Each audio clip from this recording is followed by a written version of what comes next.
अस्सलाम वालेकुम नाज़रीन, मैं हूं एम वाजिद 7H न्यूज़ में आपका खैर मकदम है।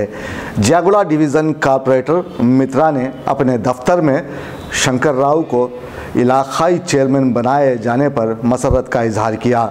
इस मौके पर उनकी गुलपोशी भी की गई, जहां दूसरी रियासत से आने वाले अफराद भी मौजूद थे। पेश है इस मामले पर हमारे नुमाइंदे जासिम जावरी की ये रिपोर्ट। जियागुड़ा TRS क़ायद शंकर राव को पार्टी ने चेयरमैन बनाया, जिसके बाद कर्नाटक से ताल्लुक़ रखने वाला लिंगा तबके के अलावा मित्रा ने उन्हें मुबारकबाद दी। उनकी गुलपोशी करते हुए खुशी का इजहार किया।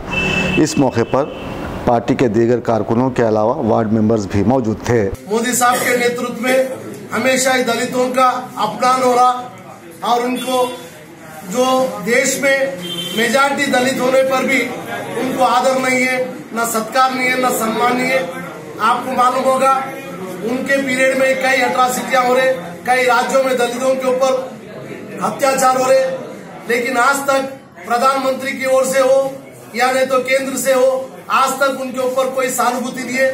हम आज जियागुड़ा TRS पार्टी से ओर से अगर कोई भी दलित के ऊपर कुछ होता तो हम अपने आप को कुर्बानी देने के लिए तैयार है। दोस्तों, अगर आपको हमारी न्यूज़ पसंद आ रही है तो प्लीज़ हमारे चैनल को सब्सक्राइब कीजिए।